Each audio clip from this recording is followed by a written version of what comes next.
Okay. Thank you. Thank you. AKA, watch what you say right now. I guess. I think we're good. Yeah, thank you. Yeah, this is our first one on Zoom, so.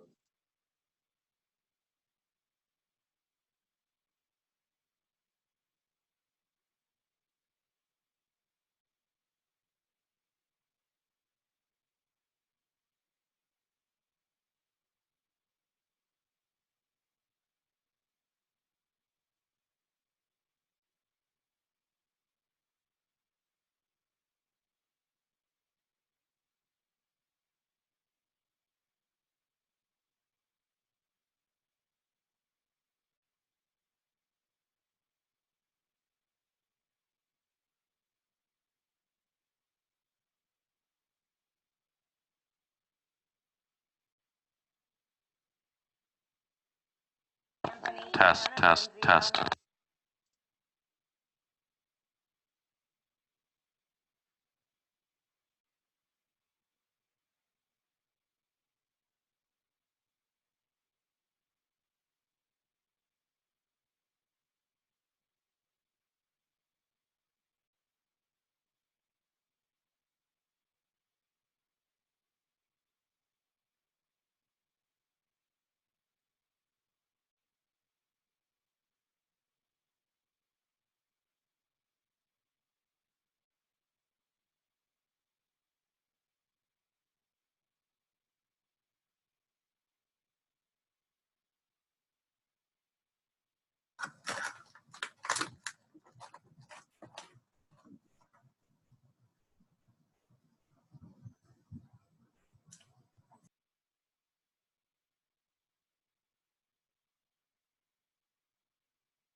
Mic check, booth mic check. Hey.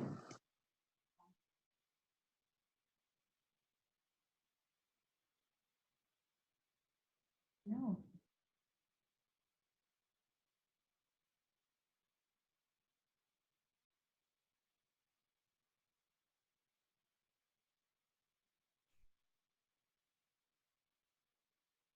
You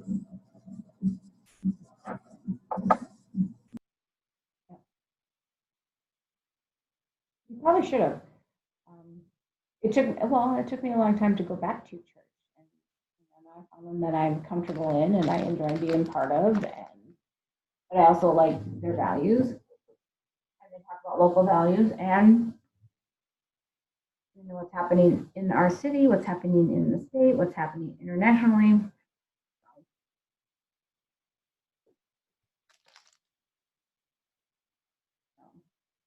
I like our pastor. Mm-hmm.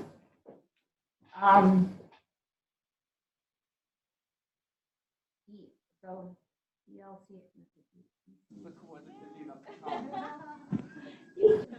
Never, because I was raised in Missouri. Test, test, test.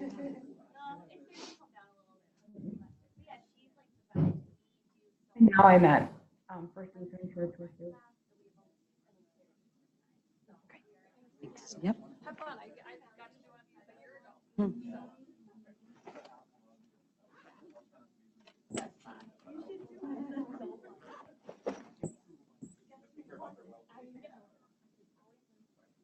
I'm doing my master's research on well-being and career counseling. So I'm adding it to my.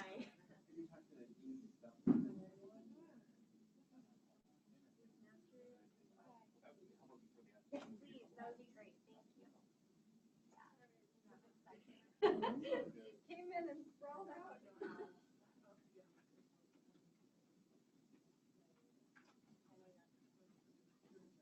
So I can put this towards my master's and people can sign in, but she's on every.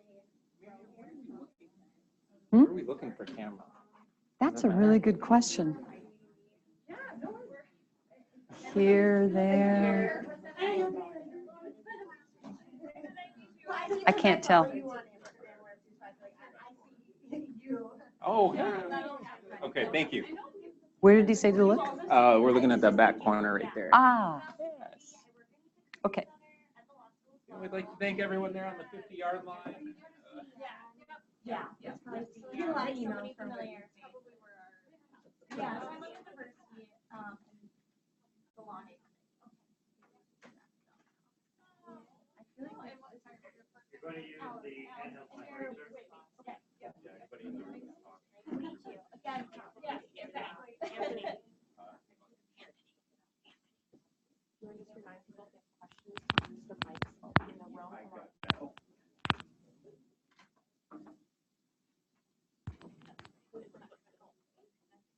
You know where this is?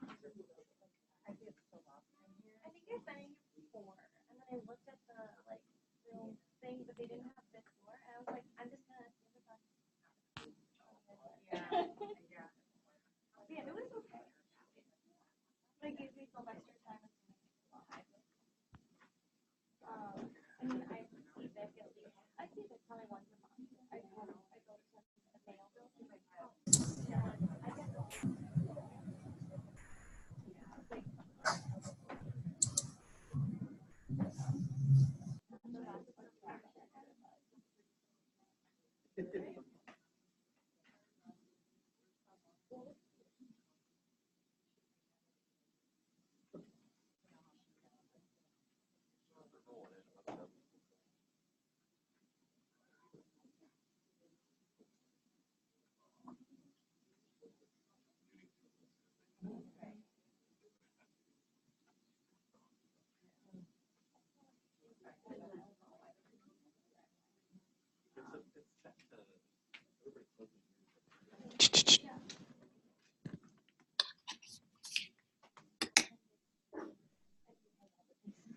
now. So can you please?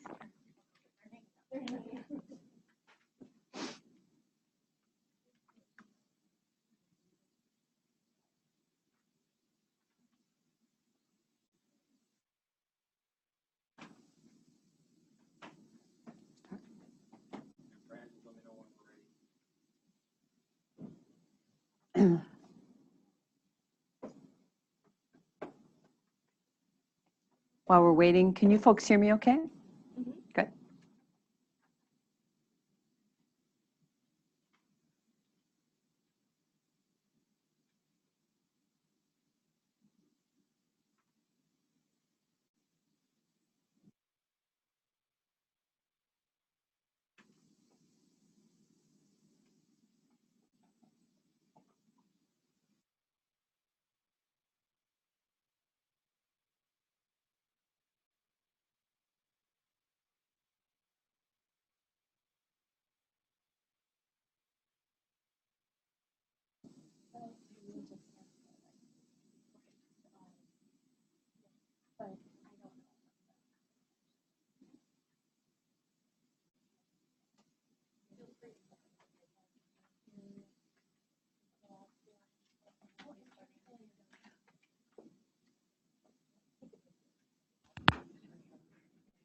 Ready? Are we ready? Great. Good afternoon, colleagues, and welcome. Broadcasting to you from the University of Minnesota Twin Cities campus. I want to thank you to all who are joining us here in person and those who are joining us from across the state online. This is the first P&A Senate Professional Development Seminar for the 2019-2020 academic year. Today's session is titled Enhancing Wellbeing, Practical Workplace Tips and Approaches. Our presenter today is Mariann Johnson, who is a Wellbeing and Mindfulness instructor for the University of Minnesota's Earl Bakken Center for Spirituality and Healing. And before we get started, we want to make sure that we maximize this full hour. Wanted to say for those who are joining us in person, please note if you have a question, there's a microphone located roughly every third spot. Looks like a walkie-talkie or CB for those of you. Cool. So yes. And so again, just so we can get straight down to business, I want to welcome Mariann, and please join me in giving her a round of applause and a thank you. Hi, everybody. Really nice to be here. I didn't realize I was the inaugural one for the year, so that's kind of cool. Those of you who are listening to us online, a big warm welcome to you as well. And to let you know that obviously you don't have mics that you can pick up and speak into, but what you do have on Zoom is a chat box. So if there's questions along the way, when I ask questions in the class, please feel, or during this program, please feel free to respond that way. We've got someone here who will let me know what those are. So we really want to provide opportunities for everyone to participate along the way. Well, I have to say that I'm really happy to be here. I am a P&A employee, new at the University of Minnesota, so I really want to thank all of you folks for doing the good work that you do, and those of you who aren't on the Senate, welcome to you as well. Let's see. Let's take a peek at what we're going to cover today. I think that's a good place for us to start. So what I want to do is talk to you a little bit about this, what I think is a really rich model that we have here at the University of Minnesota. It's a 6-dimensional well-being model, and I want to review that as best I can in a relatively short period of time. And when I say as best I can, I thought one of the really good things I could do right up front, I usually do this at the end of the presentation, is tell you about our website, Taking Charge. And we go in depth with this well-being model. There's an assessment for you to take to gauge, hey, where am I at with those 6 dimensions and what might be helpful for me? And then we have resources for you as well. So in a minute here, I'm going to flash that one for you because I have to be really honest with you. One of the reasons I came, I've been 6 months at the university full-time now. It's kind of exciting. Prior to that, I taught mindfulness-based stress reduction for the center for a number of years, but now coming back as a close to full-time employee, it's really fun. I've been telling people I've come back home. But one of the reasons I decided to come back home, in addition to my passion for teaching mindfulness and well-being, was because of our very rich website. So it's a tool with lots of information, so things I can't cover with you today, you'll know that they're there. So that's the first thing I want to do is go over that model with you. And then I want to talk about, and actually we'll experience together just a mini sampling of the practice of mindfulness. Would you folks be into that? You okay with that? Great. It won't be an hour long or anything, just a couple of minutes, but we'll have a taste of the practice of mindfulness because I think it's a really practical tool to enhance well-being, and it's free and accessible to us, so let's experiment with that a little bit. So that's one of the tools that I'll talk about today. And then I really wanted to leave you with some other practical tools that you can start using tomorrow to enhance your well-being at home and at work. So that's the 3 things that I really wanted to cover with you today.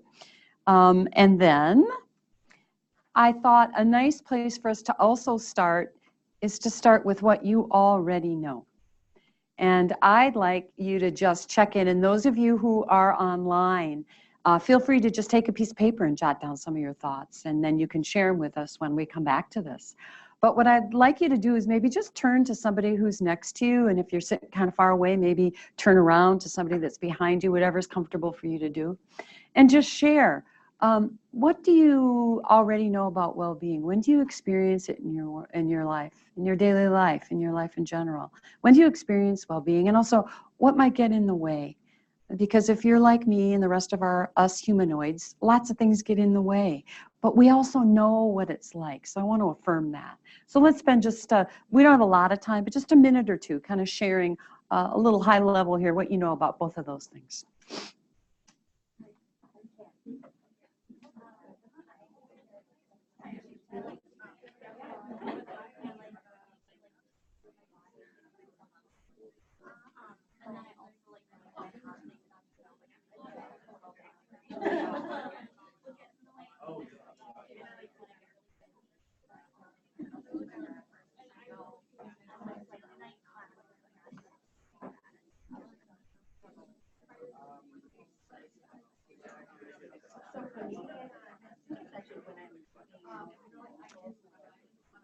Those of you who may have just joined us online or just come in the room, these are the two questions we're going over with each other. So just join in.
Just about another 30 seconds.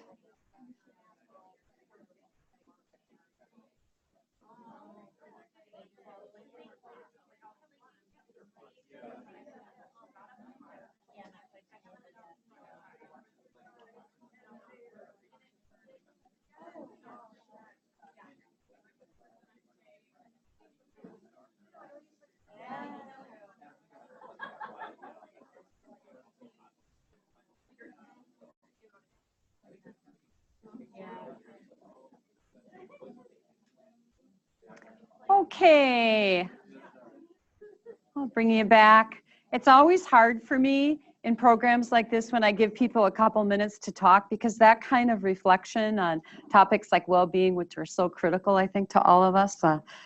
So sorry to bring you back so quickly, but for the sake of time, I'd love to just hear a couple of the things. And again, if you're listening online, please use chat capability and I'll get them back.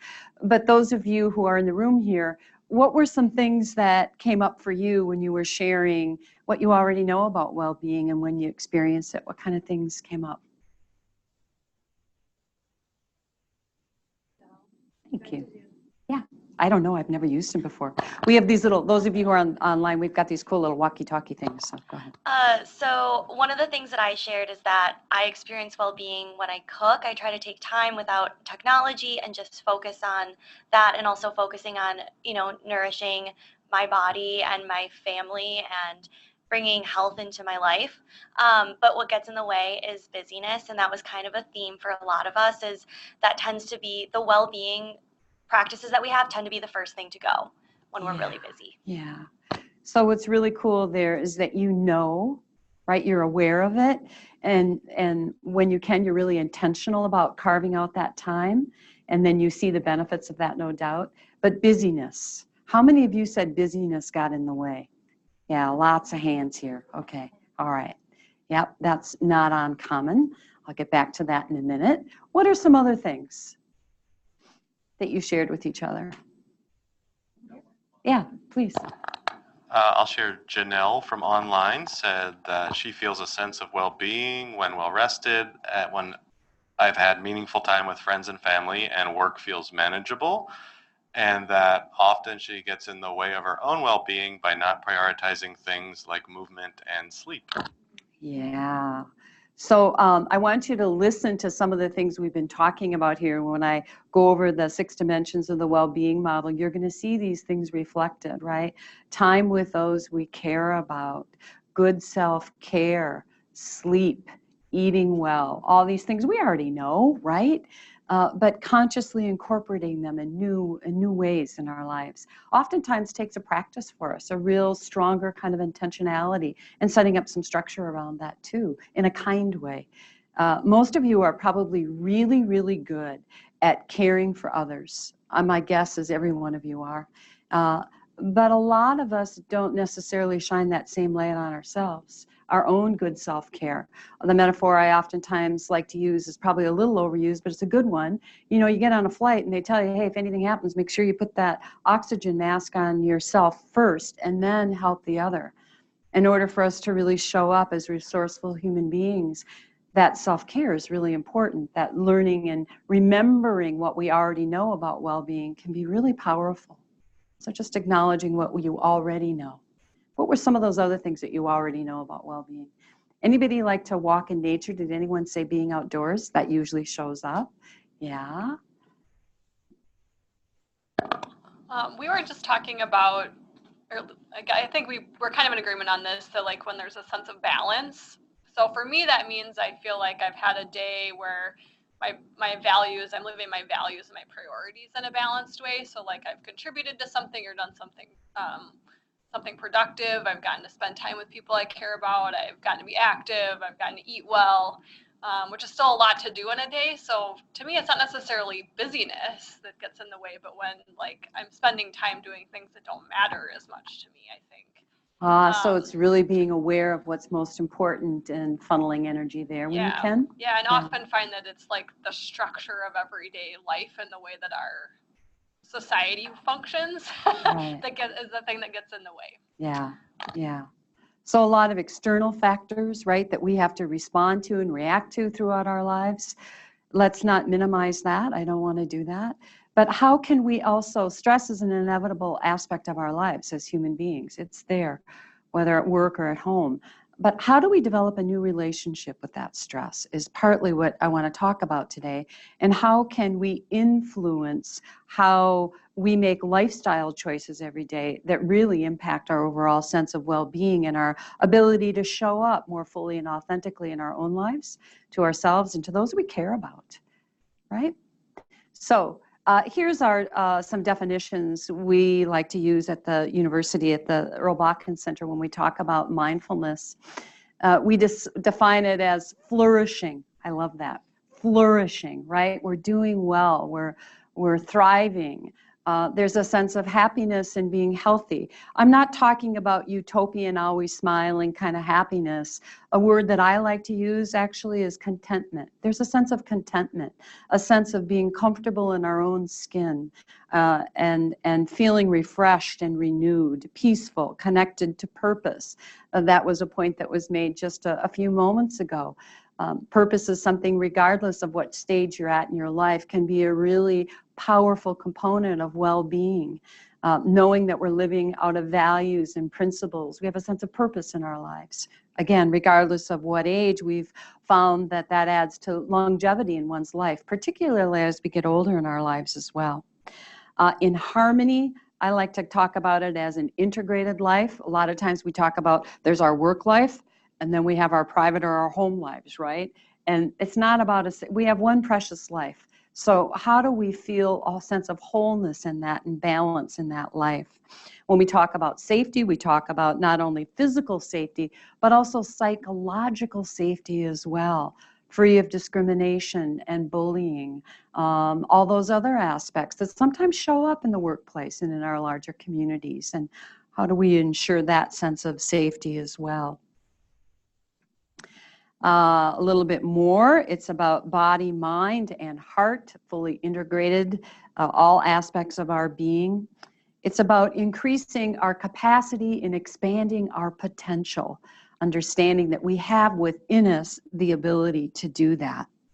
We know through research that Our daily health actually is predicted by our personal lifestyle choices. Up to 90% of our health and well-being is predicated by the choices that we make every day through our lifestyle choices, which is really powerful when you think about how empowering that can be to even own small pieces of that. Also, when we take a look at our well-being model, we see it not just about individuals, but also about organizations. It's really important to us that we're not just teaching individuals about well-being or mindfulness or any of these aspects, but that we're also taking a look at how are our organizations also taking care to make sure that we're treating our employees well, that they're also looking at well-being and ways to enhance that as organizations and as communities as a whole. So we see well-being actually as a whole systems model. And I promised you that I was going to show you our website link, and if you're online, write it down, and everybody take a minute to do that. I also, those of you who are here in the back of the room, there were a series of handouts, and this website is on there, so you can just refer to those if you want. And those of you who are online, I understand you're going to get links to those handouts, so you all have access to this. But again, because I have a limited amount of time with you today, I wanted to make sure that you knew you could dive much deeper into all 6 dimensions of this. And that it's a terrific resource for you to share with family, friends, community members, employees as well. But let me just take a few minutes now to go over the 6 dimensions and to show it to you. How many of you are familiar with our model of well-being already? Oh, great. A couple of frequent flyers. That's wonderful. We love that. So here's the model. Let's start with health. Health, you know, it's what happens in this dimension when you go to the doctor and they say, hey, tell me, how's your sleep? What are you eating? And are you exercising? That's one dimension, if you will, of the health aspect here of this model. But there's also mental health, our emotional health and well-being, how we handle stress. We can be really proud, I think, here at the university to know that our new president has made mental health, students' mental health, #1 priority. How great is that? We're addressing it head on. I have an opportunity oftentimes to speak at conferences throughout the country, and one of the things that I've noticed over the years is mental health is no longer a closeted topic. We talk about it in the workplace. How do we enhance that? How do we deal with the stressors that we face in our lives so that we can be more resilient as individuals, family members, and communities and workplaces? So that's our health aspect, and I'll dive a little bit deeper into that dimension today than some of the others. And then there's relationships. Relationships doesn't mean that it's not about quantity, it's about quality. The research tells us that it's really important that we have 1 or 2 close people in our lives that we can actually share what's going on with us emotionally. There are some who say that isolation, that sense of feeling isolated, has become and is becoming a public health epidemic, not unlike cigarette smoking maybe was in the 60s. It's that powerful, the reports that we see on it. And I pulled up some research that I found, and this was actually a study from AARP, but these fit across age groups as well. That chronic loneliness shaves 8 years off one's longevity. It has the largest negative effect on quality of life and is the single largest predictor of dissatisfaction and use of health care. And the mortality risk for loneliness is greater than obesity. Wow.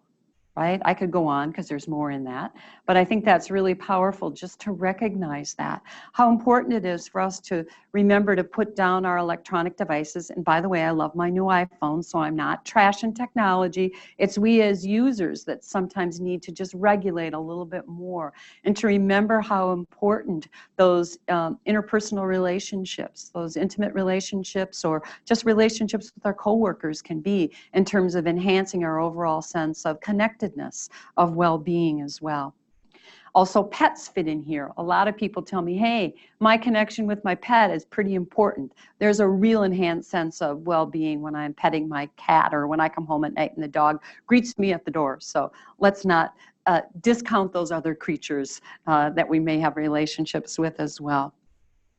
And then there's security. When we talk about security, you can go back to remember Maslow's hierarchy of needs. We can go down to the base of that. But we're talking there about physical sense of security is one aspect of it. Do we have adequate food and access to shelter and a secure home? Those kinds of things. But as I mentioned earlier, it also has to do with psychological safety. Do I feel safe in my workplace? Is there harassment? Is there discrimination? Are there policies and procedures set up in place, for example, to take care of me? On an organizational level, we look at well-being with some of those aspects as well. But safety, security is really important to us. Being free of fear as a daily reality. And then there's purpose. I like to think of purpose also. This is where I put the spirituality dimension, although it can be in other places as well. This has to do with what really gives meaning to me in my life. What's most important when you wake up in the middle of the night and you're not a label, anybody's mom or dad or employee or boss or whatever, but who you are.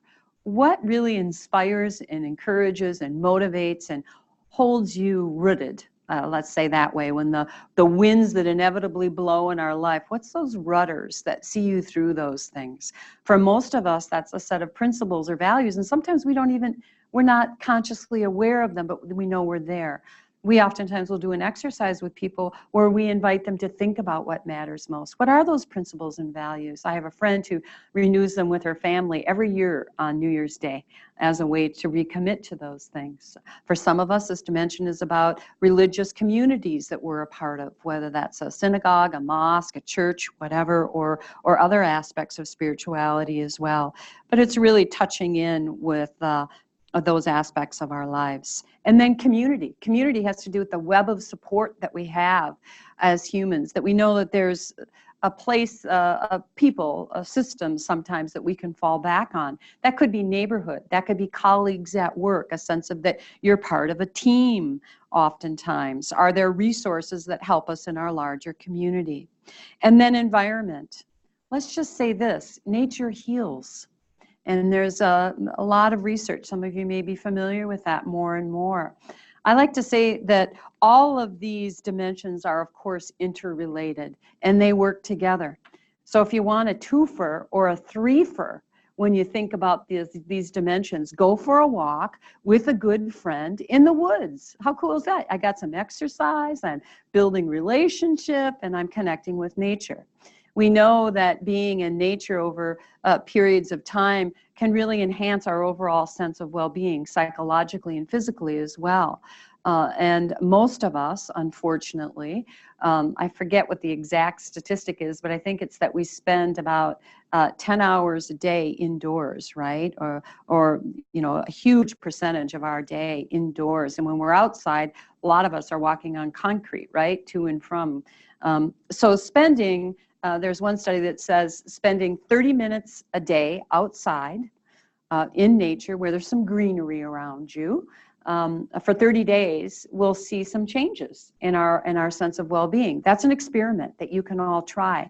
That doesn't take much, you know, we think about that, but I guess you have to bundle up really warm now, but we can still do that in Minnesota because we're hardy. All right, so that's our well-being model, and I don't want to suggest that every one of us is going to be perfect in every one of these dimensions. If you know that person, please send them to me. I see well-being as a lifelong process in which there's some ebb and flow, and depending upon where you are in your stage of life, you know, for your parent, this is a brand new parent, this is going to look a little different than somebody that's retiring, right? There'll be different areas of the dimension of well-being that you may focus on and be aware of and need some maybe new strategies as you enter different cycles and periods of your life. So it's a lifelong journey for most of us, and it's a process. So I promised that I'd jump into health a little bit more than the other dimensions. So I'm going to do that now. So health, I think that notion of health is in your hand is really what we're talking about here. Lifestyle choices, as I said before, are responsible for nearly 90% of our health outcomes. That's pretty powerful. How empowering is that? It's also kind of scary, like, whoa, there's real power to the choices that I make every day. When I go to sleep, what I put in my mouth, if I get some exercise, and the time I spend connecting with other people. If I notice that there's loneliness in my life, how can I, and that can be hard to do sometimes. Sometimes we need some support in that as well, which I'll talk about a little bit later here. Also, when we talk about stress, I'll just say that American Psychological Association did a study recently, and employees all said that of all the stress factors that they have in their life, 67% said that it was stress related to work, and that had to do with too much work, roles that were ambiguous, lots of change, that kind of thing. And that most people, of that 67%, the far majority of them said, I don't necessarily have the skills I need in order to address those stressors. So that comes on when we talk about organizational well-being. Organizations need to look at that too. And as individuals, we need to take a look at what is it that we can do to empower ourselves to enhance our own well-being as well. And this health area is clearly one that we can work on our own. 3 simple rules. We love Michael Pollan's work at the center. Eat food. Well, that seems kind of obvious, but we're talking about real food here, if you know what I mean. And not too much, and mostly plants. And some of you are probably familiar with the research around those 3 concepts, and we support those when we talk about nutrition. And this is a photo I love to show. This is when we think about not too much. So in 1957, if you went out to eat or ordered yourself a burger, the average size was 1 ounce. And now it's 6 ounces. So think about that. I have a little experiment for you all to do, and this is, in no way do I mean to be derogatory of this particular store, but because it's emblematic of every store you walk in America these days. But the other day I was in Kaufman Union, and I just walked into a little store because I wanted just one little piece of chocolate. You guys ever been there? Just that one little piece of chocolate, right? So I walk in, and I couldn't find anything that wasn't supersize or king size in the entire store almost. I'm hardly exaggerating. The chips. So then I got intrigued, and I started looking. Beverages. Go check this out, you guys. Next time you're at a convenience store or a store like that. So the industry is packaging things like that. And what do we as consumers do about that too? That's pretty powerful.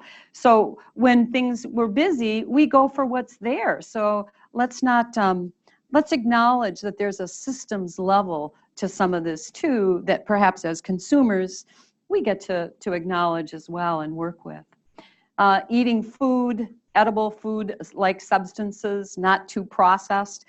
You've probably heard this one before, but we shop on the outer ring of the grocery store, the fresh produce, the frozen. We're avoiding the processed. If you pick up the box and you can't read 2/3 of what are in the ingredients, probably a good sign that you might want to think about that. So we're looking for whole foods. Our bodies can metabolize those nutrients so much more efficiently and effectively. Quality versus quantity. We now have human beings, particularly in the more industrial part of the world, that are both overfed and undernourished. That's kind of a sad statement, isn't it? So eating and emotions. This is another aspect of eating. Anyone here like me that maybe eats when you're upset or goes for that, not just a bite of chocolate, but for the huge honkin' chocolate candy bar when you're upset about something? Yeah. So foods and emotions are really big. And at the center, when we do workshops on this, we got a little bit more time, we'll ask people, what's your food story? Every single one of us grew up in families and cultures and societies where we have food stories. I was with an Italian friend of mine the other day that told me the most incredibly cool story about how their family made pasta together, and it was really, really cool. So there's a lot of love oftentimes around cooking and nurturing and that kind of thing. But for some of us too, there's anxiety. We think about meals and what we ate and how we ate. And for a lot of us, as we learn more, we realize, oh, I need to change those habits. Wow, we had dessert at every single meal, and not just little ones, but really big ones. For me, I grew up with 5 brothers who were all athletes, right? And I thought I could eat just like them. And at some point in time, I realized that doesn't work anymore as I get a little older. That's hardly a joke. So we all have our own food stories, and it's really good periodically to just assess those and remember, Oh yeah, what are some things that I can do to help with that? How many of you eat on the run or at your desk and just kind of snarf down the food like for fuel? Yeah. So there are a couple of simple practices that we oftentimes encourage, and that's when you can eat at a table, right? Put the technology away. There's some interesting research, I think it was done by Harvard recently, where it showed that if there is a phone on the table, right? Doesn't matter if it's up or down, but there's an electronic device on the table and you're eating with somebody, the relationship with that other person, the quantity and quality of the conversation is greatly decreased just by the presence of that phone there. Why would that be? Yeah, there's distractions there, it's like there's a third person at the table. Somebody is anticipating, there's another relationship that you're combining it with there. And also, I think you should take a look at the enjoyment of food, not only just company, but the savoring the plentifulness of that meal as well. Eat only until you're 80% full is also another statistic, another thing for us to think about when we're thinking about well-being and diet. And eating slowly. In my teaching of mindfulness, we call it mindful eating. Take a few moments to really savor and enjoy the colors, the texture, the senses, the person who cooked that meal for you perhaps as well. A bit of appreciation can fall into that. And then there's exercise and fitness. We know the health risks of inactivity. 30 minutes of moderate exercise, most if not all days of the week. And cardiovascular conditioning, strength. So there's a combination. I think many of you are probably aware of that. But again, sitting at our desks, can be really, really difficult for us. When you look at a lot of the information on well-being and our overall health, time and time again on the top of the list now for benefiting, whether it's diabetes or later life Alzheimer's and dementia, things like that. Physical exercise has really risen more and more to the top. And we're not talking about having to go to the gym every day and lift weights, but any kind of physical activity that you can extend in that 30 minutes a day. Remember that walk in nature I talked about earlier? That would fit there. And sleep, I like to call it sleep, oh, sweet sleep. How many of you think that you may not sleep as much as you possibly could? That might be a problem, yeah. So those of you who are online, I think the show of hands, there was probably 2/3 of you. So a recent study by the National Health Institute said 63% of Americans say that their sleep needs are not met. And we know that there's a whole lot of reasons for that. 24/7 connectivity could be one of them. Just the busyness of our lives and all the rest of that. We're just always on.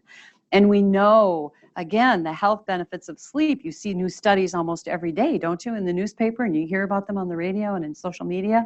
Yeah, so the benefits of health in all aspects of our lives, including our performance at work, our relationships, even how we digest food, can be really, really powerful. And then there's our mental health, how we handle our emotions. Emotions matter. For many of us, this means that connection with other people. And as I talked about earlier, having 1 or 2 people in your lives who you can share this with. For many of us throughout our lives, it could be feeling so overwhelmed that it can be really helpful to see professionals as well, therapists, counselors, people that we can talk to about this and seek support. In our workplaces, we have EAP programs, human resources, and other things like that that can also help us with this.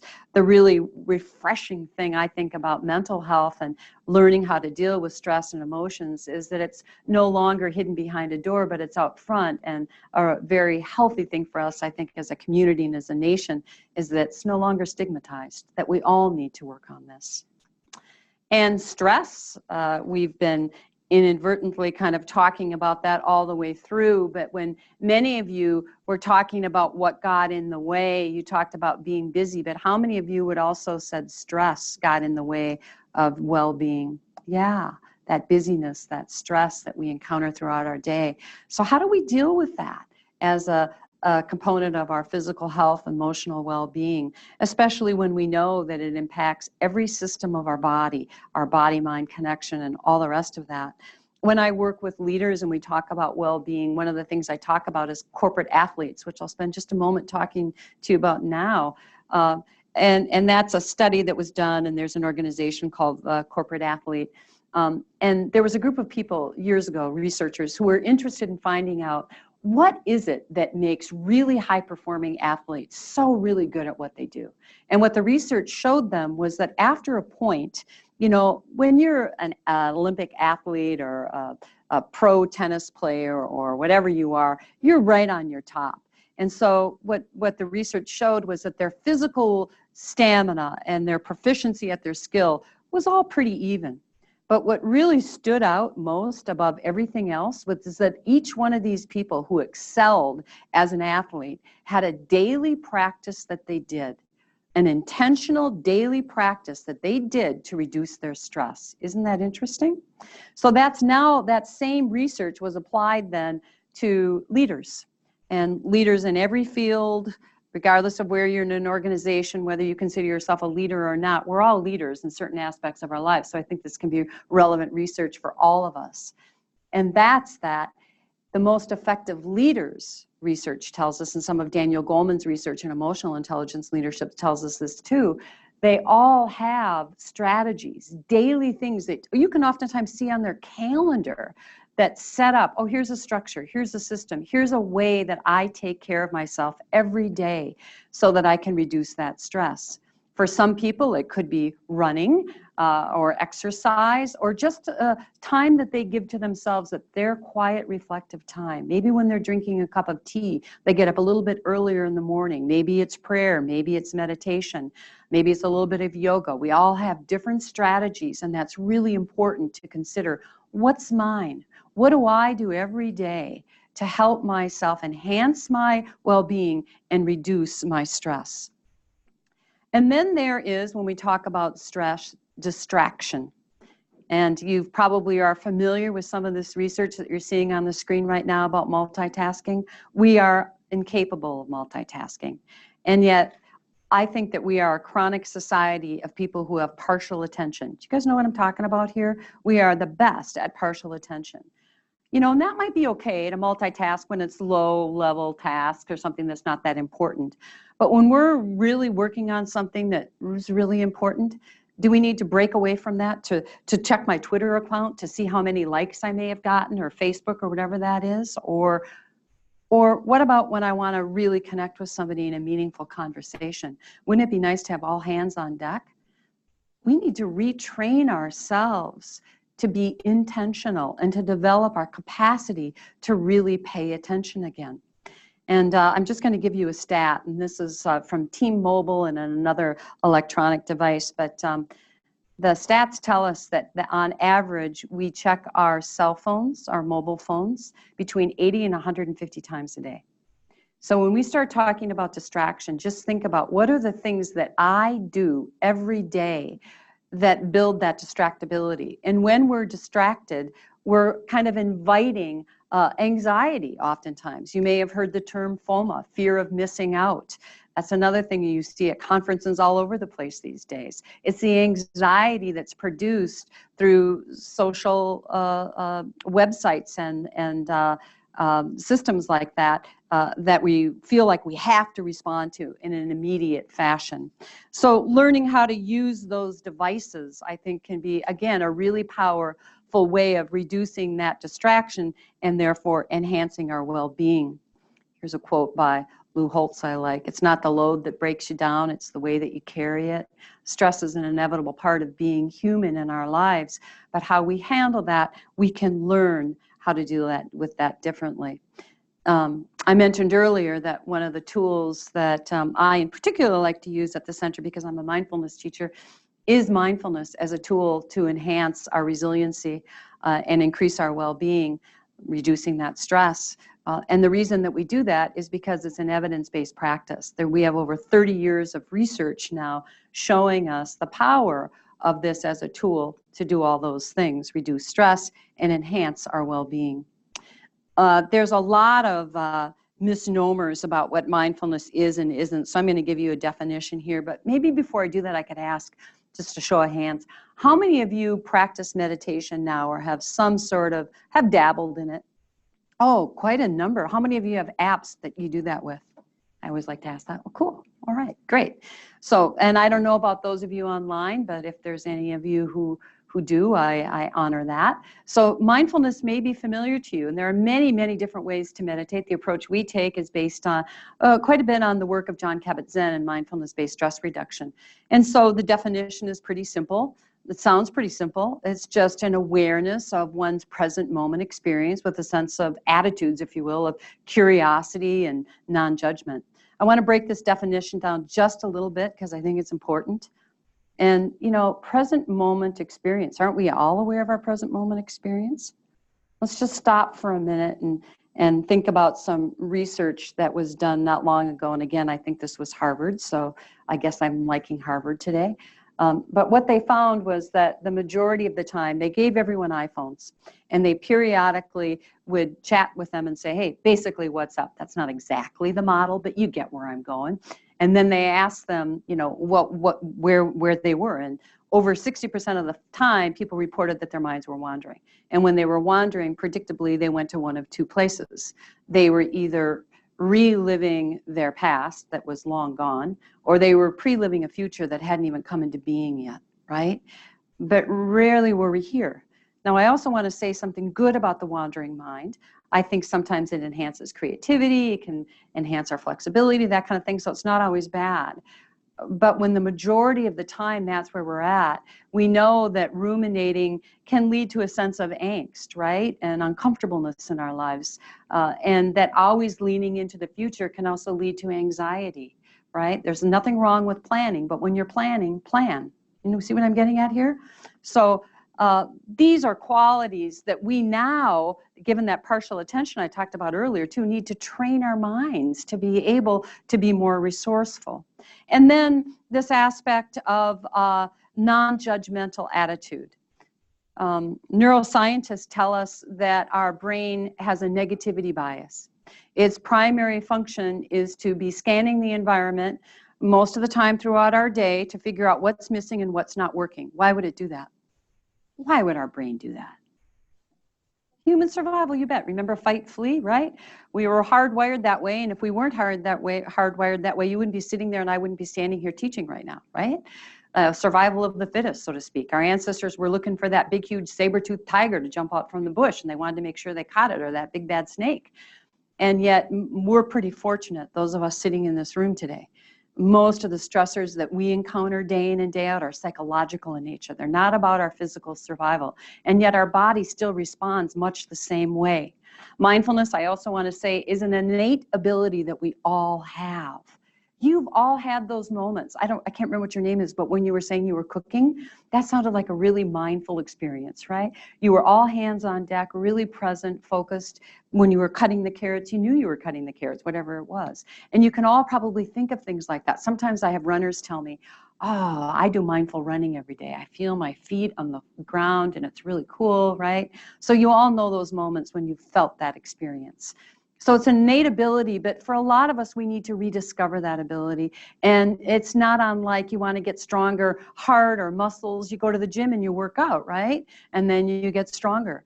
The same is true of mindfulness, that we can train, if you will, the muscle of your brain to actually be more attentive, more in the present moment. And that it takes intentionality to actually cultivate this quality of attention that seems to be a bit at a minimum. It's really easy for us as human beings to go into autopilot. How many of you have ever driven into a parking lot? Maybe today you turn off the keys and you go, how'd I get here? Right? So thank goodness our central nervous system is wired that way, or we are fortunate that way. But do we really want to default to this autopilot reality day in and day out? I don't think so. So again, this training this mind is a powerful aspect.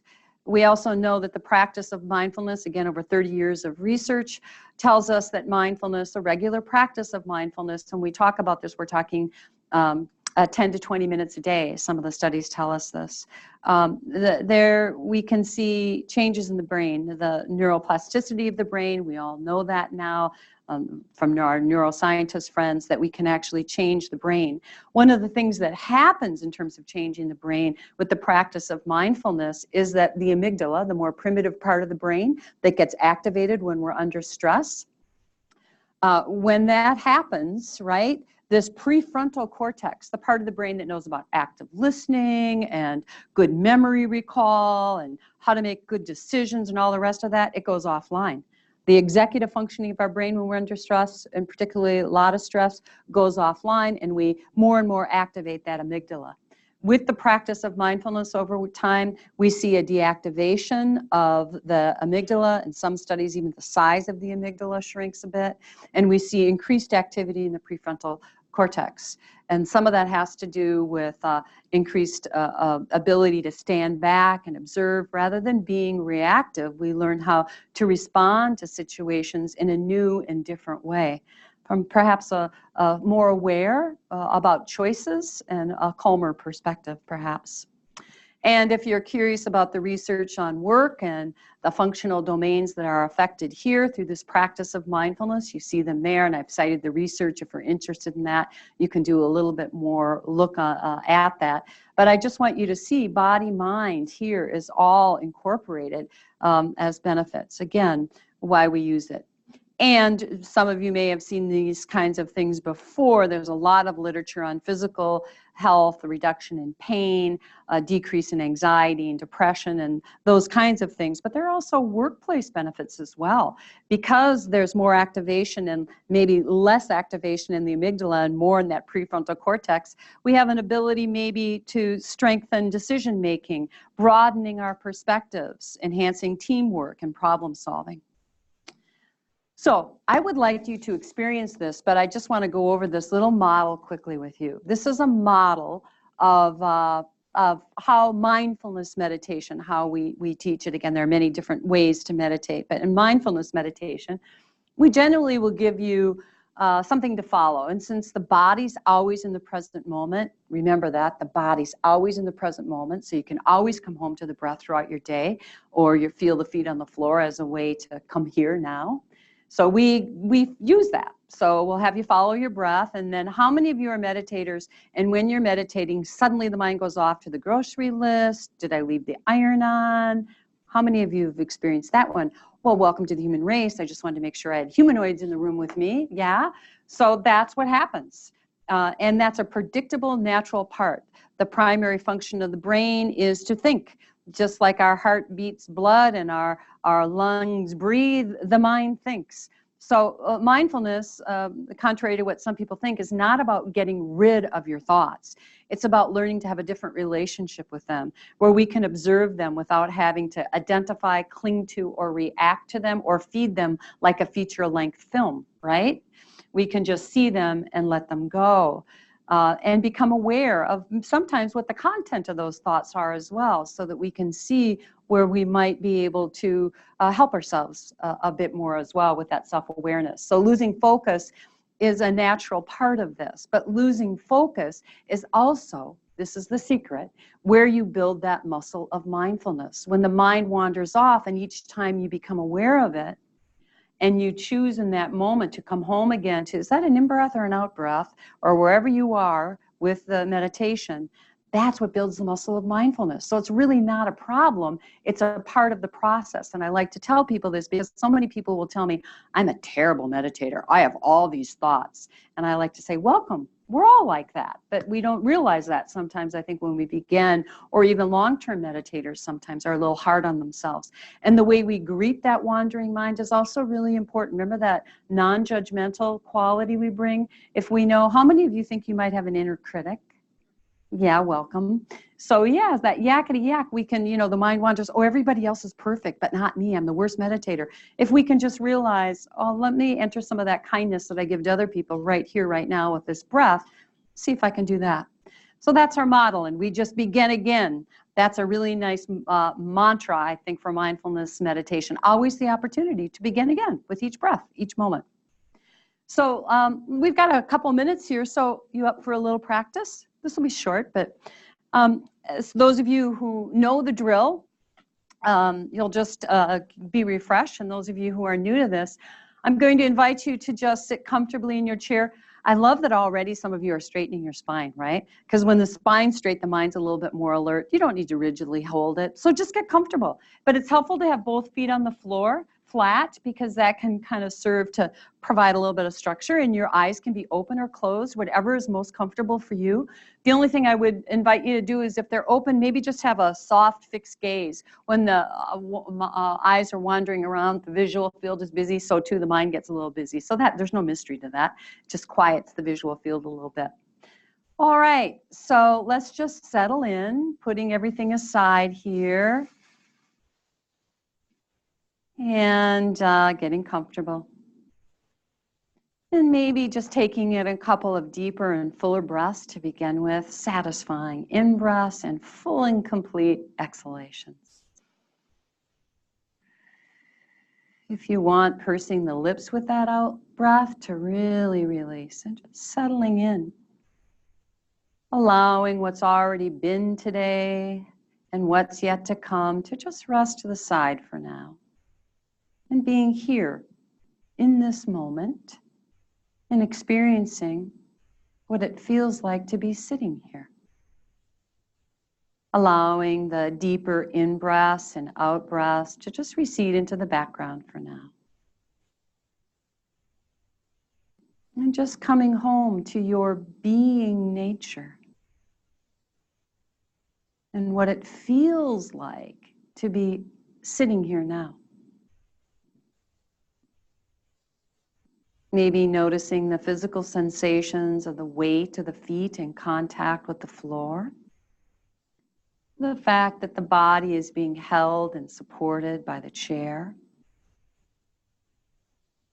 Maybe noticing the feel of the back of the thigh muscles releasing a bit more into the base of the chair. Maybe noticing thoughts and emotions. No need to push those away, just recognizing them, honoring them, and then coming back to the feel of the body simply sitting here and sensations from the outside in or the inside out. It's moving through the body with your inner awareness.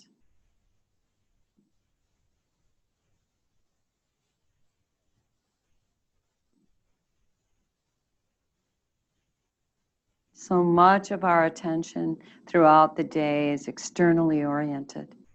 Coming home now as a way to refresh, renew, be here now.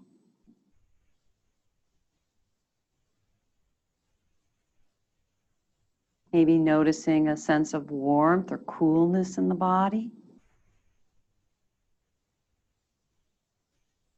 Gentle feel of movement of air against exposed skin.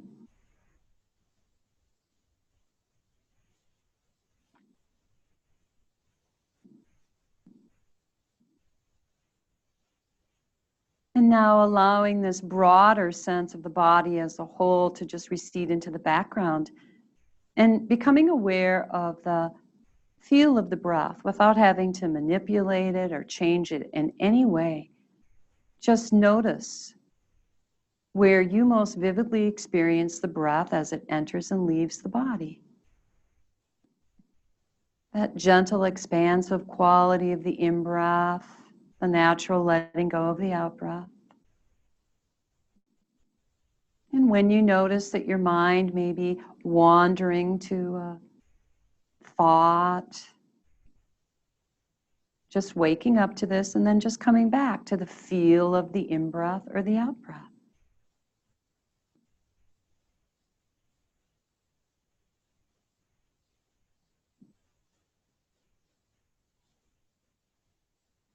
Just this breath, just this moment.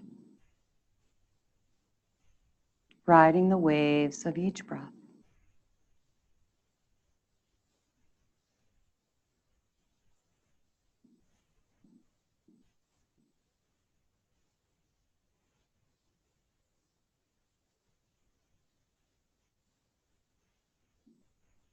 And now when you're ready, allowing this focused attention on the breath to recede into the background. And bringing your attention once again to the feel of the body as a whole sitting here. And just becoming aware of the overall feel of the quality and condition of the body, the mind, and the heart now. Taking a moment to honor your practice. And then when you're ready, taking a deep breath in and out. And we'll bring this meditation to a conclusion. So opening your eyes if they've been closed, maybe doing a little stretch if you'd like, looking around the room.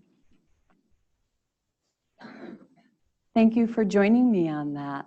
It's always nice because I get to meditate right there along with you. So what did you notice? By the way, you can't flunk mindfulness. Isn't that great? So what did you notice? Anybody notice a sense of ease in the body? Maybe a little sense of relaxation? Anybody get sleepy? Yes, the room's nice and warm here too, right? So yeah, so we close our eyes and we're a little sleep deprived. Mindfulness increases our awareness. So how great is that? Those of you who got a little sleepy, maybe, oh, awareness of a tired body. Maybe I can care for it a little differently tonight. Go to bed a little earlier, right? Increased awareness comes along with this as well. How many of you noticed a busy mind? Lots of thoughts. Yeah. And how did you greet those thoughts? Anyone want to share? Were you able to bring your attention back to the breath? It can be pretty seductive, those thoughts, though, can't they? So that's why we call it a practice. We're training our minds there. All right, so we use mindfulness in our practice or as a tool, let me say, when we teach well-being, because it's a simple practice, it's a portable practice, and we can all use that. There's a quote that I like to use that's an adaptation of a Viktor Frankl quote, and it's here, you see it. Freedom is the ability to pause between stimulus and response, and in the pause to choose. This is a better known one of Viktor Frankl's, but this is the power of mindfulness. I oftentimes will say that mindfulness is the ability to pause between stimulus and response, and in that pause, to empower ourselves with that choice. Remember, we talked about 90% of our health conditions, whether it's mental or physical health, is often predicated by the simple lifestyle choices we make every day, but so often we're an autopilot around those, right?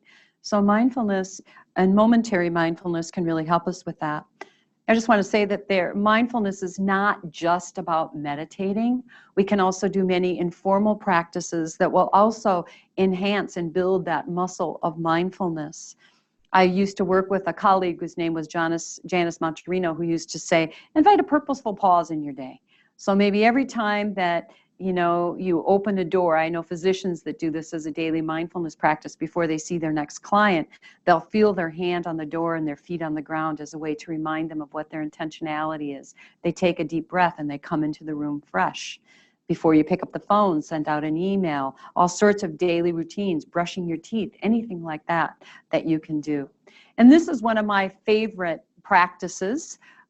This is an informal mindfulness practice. When I notice that I'm distracted or agitated or maybe triggered by something, stop. We can all remember that acronym, right? So slow down, because we get so reactive. So just notice, oh, I'm a humanoid, I'm getting reactive. I can be kind to myself here. Slow down a little bit, take a deep breath, observe with some compassion this human condition of ours, and then consider, once you've been with the breath for a little bit, this doesn't have to be long. You can do this in a meeting and nobody knows you're doing it. I'm taking a stop, right? So a process that you can do. And there are many others as well, eating mindfully. Some of these I've already talked about, but almost any moment throughout your day, every moment throughout your day, I would venture to say, can be used as a moment to bring your mindful attention there, settling the mind a bit. And I'll just conclude by saying that taking care of the basics is really important in terms of enhancing our well-being. So I'll leave you with some of these. I think we're close to the top of the hour, are we? Okay. So were there any questions that came in, or any of you have any, I'm going to stay around. So those of you who are here, I'm happy to take your questions. Those of you who are listening to us online, there were handouts that I distributed here with our email address, or with our website on that. And you're also welcome to email me personally with any kind of questions that you may have had that we weren't able to offer. I wasn't able to have time for now. And you can reach me. I'm giving out my email address, mtjohnso@umn.edu. And so you can email me as well, and I'd be happy to respond to any questions you have. But it's been a pleasure. Thank you very much.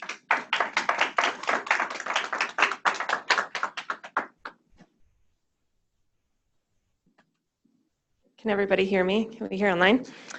Thank you, Mariann, for joining us today. I think well-being and mindfulness is a topic that we all can relate to in a lot of forms. So Good. Amazing. I love it. Good. I just want to thank all of those who attended here in person and online. We very much value your feedback and participation at these events. We will be sending out a post-seminar survey, so if you have a few minutes, please let us know what you think. Our next seminar is held on December 4th from 2 to 3 p.m. in this room, which is 51-125 Moose, for those who are online and couldn't make it here today. Alex Kleberg from our International Students and Scholars Office will be giving a talk on all of their multicultural workshops. So that will be another fantastic seminar. And if any of you are more interested in learning about Senate governance in general, you can go online to www.usenate, it's the letter U, the word senate.umn.edu to learn more about what we do. So thanks again. Enjoy everybody's day. Thanks, everybody. I'll stick around if any of you have any questions too. So thanks for coming.